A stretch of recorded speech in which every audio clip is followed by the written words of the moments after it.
Hola, soy Begoña Sánchez, soy enfermera, soy profesora en la Escuela de Enfermería Nuestra Señora de Candelaria, adscrita a la ULL. En esta presentación, en esta píldora, vamos a intentar acercarnos al trabajo de revisión de la literatura, a cómo se hace un artículo de revisión. Para esto vamos a pasar a lo largo de esta agenda, mirando por qué se hace o para qué se hace una revisión de la bibliografía, qué no es, en qué consiste, cómo hacemos la pregunta, cómo se estructura la pregunta, cómo buscamos en bases de datos científicas qué cosas tenemos que hacer y estructurar el tema. El resultado final puesto en orden es la estructura del artículo de revisión y remarcaremos un poco la importancia de la discusión. Normalmente hacemos una revisión de la bibliografía, la hacemos para resolver un problema clínico, a través de una información que ya está elaborada. Con esto lo que conseguimos es disminuir la variabilidad de la práctica clínica, consiguiendo una mayor eficiencia, lo que conocemos como enfermería basada en la evidencia. Esto lo hacemos también para identificar patrones y tendencias, qué cosas se están haciendo acerca de una determinada intervención, pues por ejemplo, pues para disminuir los edemas en miembros inferiores o cómo se usa un determinado apósito, por ejemplo, de plata. También para identificar algunas lagunas y recomendar nuevas áreas de investigación. Lo hacemos también para identificar los investigadores que son más importantes, de manera que podamos seguir los trabajos, ver de qué manera alumbran el conocimiento con las líneas de investigación, qué es lo que nos aportan esos investigadores importantes. Identificar principales áreas de acuerdo o controversia, es decir, dónde los profesionales no estamos de acuerdo, qué opinamos sobre un punto y sobre ese punto qué opinan otros profesionales. Y lo hacemos también para llegar a hacer un artículo de revisión. ¿Qué es lo que no es una revisión de la bibliografía? Pues no es una lista descriptiva de resúmenes, no es un resumen de un solo artículo, tampoco es una revisión exhaustiva de todo lo que hay de la literatura, es decir, no es una revisión sistemática, tampoco es un metaanálisis ni es una metasíntesis, cada uno de ellos tiene su propia complejidad y sus propias características. No son los argumentos o las ideas propias del investigador y tampoco es una clase magistral sobre un tema. Es decir, no vamos a hablar, por ejemplo, del cáncer de mama. Sí que podemos hablar de las intervenciones para mejorar la calidad de vida en las mujeres mastectomizadas. Entonces, ¿qué es una revisión de la bibliografía? ¿Qué es una revisión bibliográfica? Pues en términos formales, una revisión bibliográfica es un análisis crítico y constructivo de la literatura científica, un análisis sobre un tema específico que se estructura mediante un resumen, se clasifica, se analiza, se comparan los resultados y se presenta de una manera organizada. En términos prácticos, lo que hacemos es utilizar un conjunto de procedimientos y de tácticas que nos permiten recuperar la mejor información que está disponible en el tiempo mínimo, a un mínimo costo de tiempo y de dinero. Este conjunto de tácticas, estas cosas que hacemos, se llama estrategia de búsqueda. Y el análisis de estos documentos que hemos recuperado al final de la búsqueda bibliográfica es lo que sintetizamos como en forma de informe, es lo que llamamos informe de revisión bibliográfica. Este informe puede adoptar la forma de un artículo de revisión y lo podemos utilizar para elaborar un artículo o una investigación original, para un capítulo de un libro, para comunicar a los colegas aquellos hallazgos que son nuevos y que son útiles en la práctica profesional, o para poner de manifiesto la ausencia de los trabajos, de los hallazgos que son necesarios para mejorar esa parte de la práctica. Una parte muy importante dentro del trabajo de revisión, dentro del artículo de revisión, de la búsqueda de la bibliografía, es la pregunta. ¿Cómo elaborar la pregunta? La magia de la pregunta. Para elaborar la pregunta hay que preguntar y preguntarse cuál es el problema que quiero resolver. Hay que ser muy concreto, especificar, y cuando creo que lo tengo concreto, vuelvo a especificar. Cuanto más experiencia tiene el investigador, más concreta va a ser la pregunta. Primero hago la pregunta en términos sencillos: ¿cómo mejora la calidad de vida en mujeres mastectomizadas? cómo disminuyo, qué intervenciones son más efectivas en la disminución del edema en mujeres mastectomizadas cuando se han extirpado, cuando se ha hecho una exéresis de los ganglios linfáticos, y después lo estructuro en formato pico o en formato picot, como es la tendencia actual al que al formato le hemos incluido la T, y vamos a hablar ahora de ello. Con el formato pico lo que estamos haciendo es identificar de la mejor manera la información necesaria para responder a la pregunta y además desarrollar, refinar la estrategia de búsqueda. Nos ayuda, el formato pico nos ayuda en la estrategia de búsqueda.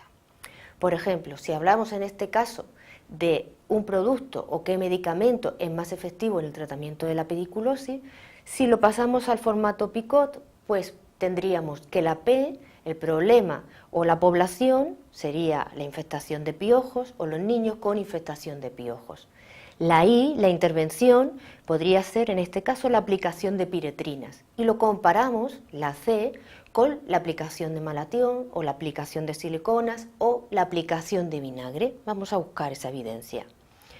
¿Qué resultados estoy buscando? ¿Cuál es la O del formato? Pues la evolución que va a tener o los efectos adversos que pueden tener la aplicación de estas intervenciones. ¿En cuánto tiempo? Pues espero que la evolución sea en una semana o en 2 semanas como máximo. Con esta pregunta que hago, porque ya tengo la pregunta en términos sencillos y la he colocado en el formato pico, la voy a transformar. La voy a transformar para estar en el lenguaje en el que se indexan los artículos científicos en las bases de datos científicas.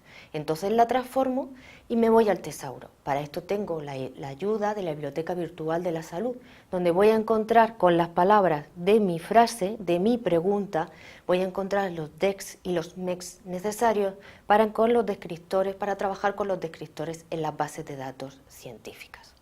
Luego, si cojo, por ejemplo, la pregunta que nos habíamos hecho, con relación a los niños con piojos, pues tengo que la infestación con piojos, la población de la infestación el problema de la infestación por piojos o los niños con infestación por piojos, encuentro el DEX y el MES como infestaciones por piojos o lice a infestación. Igual para el resto de la frase del formato PICOT. Una vez que tengo la pregunta transformada en descriptores, me voy a las bases de datos científicas. Y para facilitarme, para hacer más sencilla la búsqueda, tengo los operadores booleanos. Tengo los operadores lógicos, que son AND, OR y NOT, que los utilizamos el AND como excluyente, solamente va a utilizar aquello que es A y B al mismo tiempo, el OR, que me va a utilizar tanto A y B como la intersección entre A y B, y el NOT, que me va a utilizar solo una parte de la frase, con la que voy a utilizar solamente la A y no voy a utilizar la E ni la intersección entre A y B.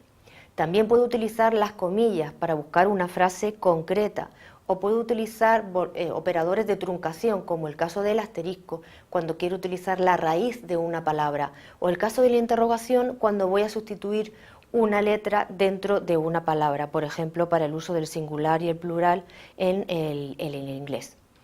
La anidación, que es el uso del asterisco, me va a permitir hacer una búsqueda más compleja utilizando dentro del paréntesis, la anidación es el uso del paréntesis, utilizando dentro del paréntesis a operadores lógicos como AND y NOR para unir diferentes descriptores. ¿Por dónde empiezo a buscar? Pues puedo seleccionar las bases de datos en función de las necesidades que tenga. Si necesito buscar revisiones sistemáticas, voy a buscar en la Cochrane, puedo buscar en la RNAU o puedo buscar en la Joanna Bridge. Si necesito resúmenes de evidencias, pues puedo buscar en Bandolier o en Clinical Evidence o de nuevo en la Joanna Bridge los Best Prestige. O si necesito guías de práctica clínica, pues puedo buscar en Guía Salud. Si necesito buscar artículos originales, puedo ir a PubMed, Stielo, CINAHL, Quiden, Lilas, Medline. Y si lo que necesito es combinar diferentes bases de datos, utilizarlas simultáneamente, pues puedo utilizar Trip Database o también el .q de la ULL. ¿Y me sirve eso que he encontrado? ¿Para qué me sirve? A ver qué es lo que me sirve. Para esto tenemos una herramienta muy importante y muy potente, que es la lectura crítica. La lectura crítica la podemos hacer a través de la parrilla del CASPE, utilizando la parrilla completa, porque el CASPE propone que los artículos científicos sean evaluados en 3 aspectos: si los resultados son válidos, si son precisos y si son pertinentes o aplicables estos resultados en mi medio. Yo puedo hacer una selección previa leyendo resumen y título y preguntando estas 3 preguntas sencillas, y después hacer una lectura crítica más en profundidad utilizando la parrilla del CASPE adecuada para cada tipo de trabajo. Bien, pues ya tengo los trabajos seleccionados y ahora voy a estructurar el tema. Voy a poner en orden los resultados. De manera que empiezo por el título que yo ya he ido trabajando y en el que tengo una idea de cómo lo voy a poner. Este debe ser breve, debe ser informativo y además pues tiene que tener los términos clave y especificar que aquello es una revisión de la bibliografía. En el resumen voy a contar que están todos los apartados. Hay que tener en cuenta que el resumen da la información básica, fundamental del trabajo. Es lo que va a leer cualquier lector que, como yo, estoy buscando la mejor evidencia. Entonces, es fundamental que dentro del resumen se incluya qué es lo que se pretende, cómo se ha hecho y qué resultados se han encontrado. En la introducción lo que voy a hacer va a ser presentar brevemente el tema, le voy a dar a conocer al lector lo que estoy haciendo, voy a situarlo en los antecedentes, es el momento de utilizar los estudios epidemiológicos que he encontrado y voy a justificar por qué es importante, cuál es la relevancia que tiene el trabajo, el coste, la calidad de vida, la salud, aquellas cuestiones que son importantes para el paciente, para la familia. Los objetivos deben ser claros, deben estar bien definidos, deben ser solo los necesarios y deben estar enunciados en definitivo. En material y métodos, esta parte en la que describimos cómo lo hemos hecho, vamos a mimarla con atención para definir bien la estrategia de búsqueda y apoyarnos en una tabla de estrategia de búsqueda bien definida, donde aparezca la base de datos que se ha consultado, los descriptores con los operadores booleanos que se han utilizado y qué es el producto que se ha encontrado, los artículos que se han encontrado y aquellos que han sido seleccionados. Y los límites. A los límites nos referimos al año de publicación del artículo, al idioma en el que se ha publicado, si está disponible a texto completo. Los criterios de inclusión deben ser claros. Yo voy a utilizar una población de niños en edad escolar. Y los criterios de exclusión deben ser aquellos que aporten valor. Claro, yo no puedo decir que voy a utilizar niños en edad escolar y luego decir que los niños mayores de 16 años no entren en el estudio, porque esto ya lo sé. Es decir, diré que serán los niños en edad escolar pertenecientes a una determinada población y el resto no están incluidos.